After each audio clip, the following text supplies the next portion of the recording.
नमस्कार, मैं हूं आपके साथ नम्रता शर्मा और मेरे साथ हैं रोहित जुगलान। देखिए, जब जब बिहार चुनावों की बात हो रही है तब तब इसका भी जिक्र होता है कि कई सारे ऐसे बड़े नेता हैं जिनकी साख दांव पर लगी हुई है और इन्हीं में से एक चेहरा है चिराग पासवान।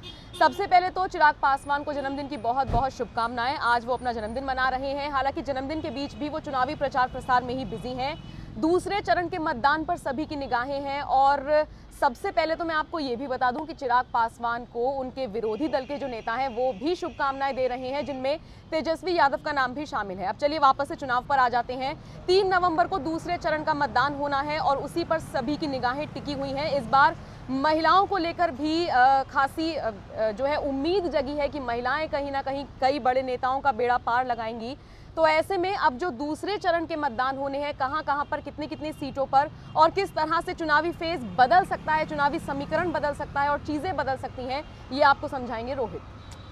तो मेरी तरफ से भी सबसे पहले तो जैसा आपने कहा चिराग पासवान से ही शुरुआत करेंगे, क्योंकि उनको लेकर के उम्मीदें बहुत हैं। तो सबसे पहले तो जन्मदिन की बहुत बहुत शुभकामनाएं चिराग पासवान को। और आज वो जो है वो माता के मंदिर भी गए और वहीं से उन्होंने शुरुआत की, जहां पर मेरे एक सहयोगी थे जो बता रहे थे मुझे कि बहुत भावुक हो गए थे आज, क्योंकि पहली बार ऐसा हुआ दरअसल कि चिराग रामविलास पासवान मौजूद नहीं थे। पिछले जन्मदिन का उन्होंने एक वीडियो भी शेयर किया जिसमें आशीर्वाद देते हुए नज़र आ रहे हैं। तो माँ के साथ हालांकि बहुत उस तरह से तो नहीं मनाया जा सका वो जन्मदिन। उसके 2 अहम कारण भी थे। एक तो चुनाव जो है वो सर पर हैं, चुनौतियां जो हैं वो बहुत ज़्यादा हैं एलजेपी के सामने, और इसके साथ साथ जो दूसरी बात आपने लगातार कही कि पिता का निधन हो चुका है, तो अब उस तरह से चीज़ें आप सेलिब्रेट नहीं कर सकते हैं। लेकिन चुनावों पर अगर आएँ, क्योंकि इस जन्मदिन के बीच चिराग पासवान ये नहीं भूलेंगे कि उनके लिए जो चुनौती है वो जन्मदिन सेलिब्रेट करने की नहीं है। उनके लिए जो चुनौती है वो ये है कि एलजेपी को ज़्यादा से ज़्यादा टिकट कैसे सीटें कैसे दिला दी जाएं, ताकि वो जो बार बार कह रहे हैं कि ये भाजपा और लोजपा का ही जो आखिर में जो है चुनावों के नतीजों के बाद जो समीकरण बनेंगे वो इन दोनों पार्टियों के ही बनेंगे,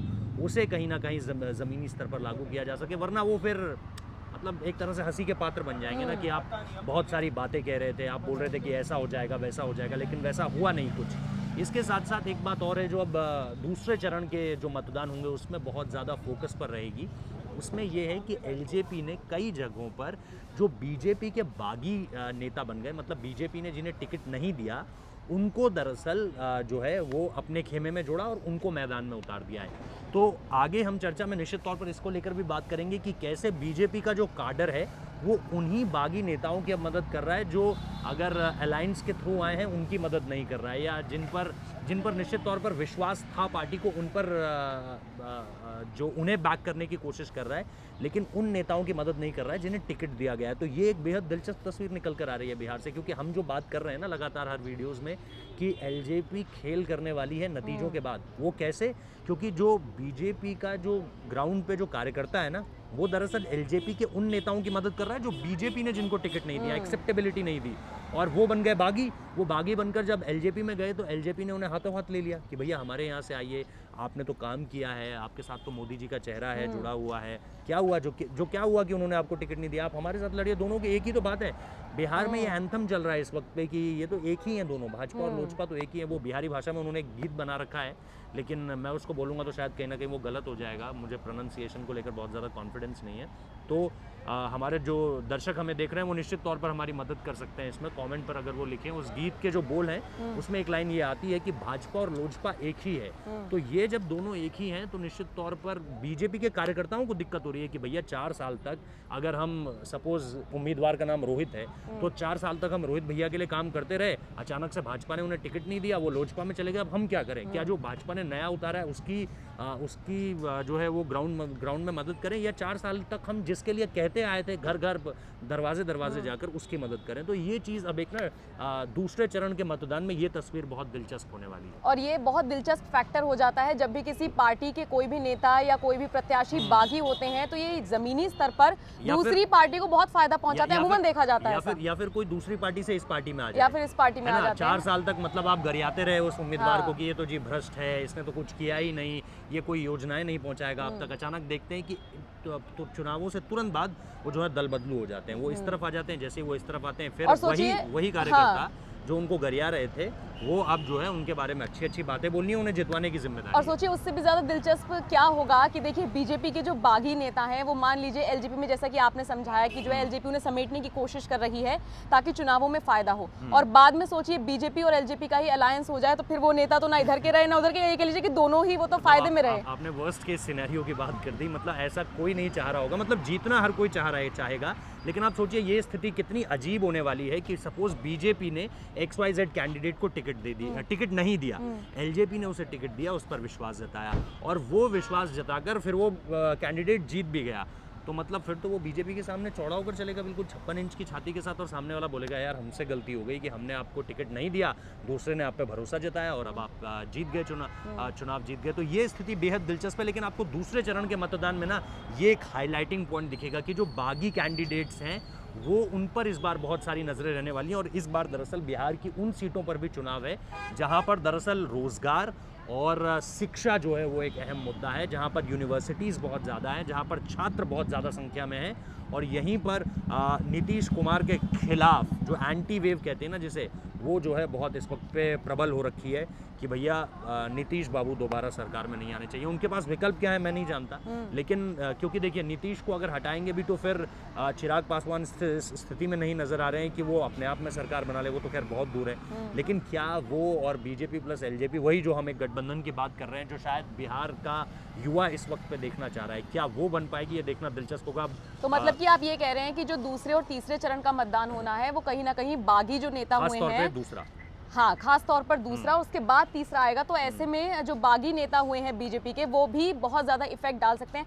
मुझे एक चीज याद आ रही है, वो कांग्रेस की प्रवक्ता रही हैं प्रियंका चतुर्वेदी, वो कांग्रेस से जैसे झटका देकर उनको पहुंची थी शिवसेना में, बाद में महाराष्ट्र में दोनों ही पार्टियों का अलायंस हो गया था, तो उनका बड़ा खिल्ली उनकी उड़ी थी। तो इन बागी नेताओं के साथ देखिए ये भी हो सकता है, और अगर एलजेपी की पार्टी, एलजेपी जो है अगर वो अच्छा प्रदर्शन कर लेती है और बाद में बीजेपी के साथ चली जाती है तो फिर इन बागी नेताओं का क्या होगा, पद मिलता है नहीं मिलता है, ये भी देखना दिलचस्प होगा। अच्छा, इसके अलावा एक जो नारा है या मैं कहूँ कि एक जुमला बहुत चल रहा है, एक है बीजेपी एलजेपी, हाँ यही उस गीत की ही पंक्तियां हैं जो हाँ। आपने कही। एक मेरे को इसका ये चिराग के pronunciation जितने भी नहीं पता है। समर्थन हैं, हाँ। समर्थक जितने भी हैं वो यही नारा लगा रहे हैं। यही वो लाइन है हाँ। जो मैं आपसे थोड़ी देर पहले आपको बता रहा था कि मुझे प्रोनाउंसिएशन को लेकर हाँ। कॉन्फिडेंस नहीं है उसके, तो शायद ये वही लाइन है कि एक है बीजेपी एलजेपी, मतलब बिहार की चुनावी बयार में इस वक्त पे ये पंक्तियां बहुत गूंज रही हैं, और लोग चिराग पासवान दरअसल यही इसको ट्रांसलेट करवाना चाह रहे हैं लोगों की ज़ुबान में कि जहां आप एलजेपी को देख रहे हैं ना उसे जो है बीजेपी ही समझिए, बस एक एल और बी का ही तो फर्क है, जेपी तो साथ में है ही।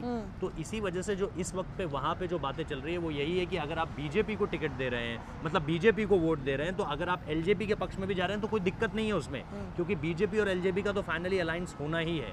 तो वो लोग बहुत ज़्यादा कॉन्फिडेंस में है, न जाने इस कॉन्फिडेंस की क्या वजह है, क्या अंदर खाने कुछ बात हुई है, क्या बीजेपी का जो कार्डर है वो जो लगा हुआ है एलजेपी के चक्कर में, जो हमें पता चल रहा है, मतलब ग्राउंड में ये रिपोर्ट है कि जो छोटे छोटे कार्यकर्ता हैं जो बिल्कुल ग्राउंड लेवल पे काम कर रहे हैं वो दरअसल एलजेपी के लिए भी काम कर रहे हैं। चॉपर वाली स्टोरी मैंने आपको बताई थी कि 2 चॉपर जो हैं वो बीजेपी ने एलजेपी को दे रखे हैं, प्लस हमें पता है कि नरेंद्र मोदी जो है वो चिराग पासवान के बारे में कुछ खास बोल नहीं रहे हैं, है ना। ये सारी चीज़ें वही फिर डॉट्स कनेक्ट करने वाली बात आ जाती है कि आप चीज़ों को देखें समझें तो फिर आप आसानी से समझ जाएंगे कि कुछ तो है भैया।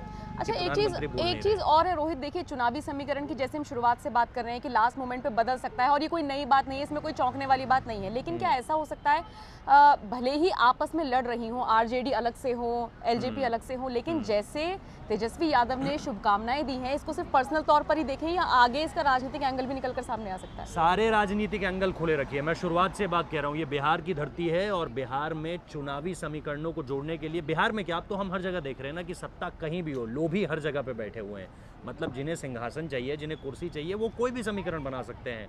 मैं वही कह रहा हूँ कि 2010 में जब नीतीश कुमार बीजेपी के साथ जीते थे, उस वक्त पे नीतीश कुमार बड़ा चेहरा था, आज बीजेपी बड़ा चेहरा है। 2010 में जब नीतीश और बीजेपी जीती थी तो उस वक्त पे कोई अगर शाम को खड़ा होकर कहता ना कि भैया जो है 2015 में नीतीश और लालू साथ आ जाएंगे, तो कहेंगे अरे पागल है क्या बोल रहा है। लेकिन 2015 में हुआ वही, आरजेडी और जेडीयू साथ आ गई। उसके बाद फिर पोस्ट हमने देखा कि 2017-18 में क्या हुआ कि बीजेपी और जेडीयू साथ आ गई। तो ये चीज़ें अनएक्सेप्टेबल थी, मतलब इन चीज़ों के बारे में किसी ने अपने कहते हैं ना कि वर्स्ट ड्रीम्स में भी नहीं सोचा था, लेकिन ये हुआ क्योंकि ये बिहार की धरती है। यहाँ पर आप देखेंगे कि इसी तरह से सियासत के लिए कुछ भी किया जा सकता है। तो यहाँ पर कुछ भी हो सकता है। आरजेडी, जेडीयू, बीजेपी, जेडीयू कुछ भी मान करता है, बिल्कुल। चलिए, क्योंकि जैसा हम कह रहे हैं संभावनाओं का खेल है राजनीति, और संभावनाएं यहाँ पर पूरी की पूरी खुली रखी है। तो देखिए सभी तरह की संभावनाएं हैं, लेकिन क्लियर तस्वीर तो निकलकर 10 नवंबर को ही सामने आएगी। क्या कुछ होने वाला है चुनावी समीकरण का, ये आपको सबसे पहले हम ही बताएंगे। बहुत शुक्रिया रोहित मेरे साथ जुड़ने के लिए, और आपका भी बहुत बहुत शुक्रिया।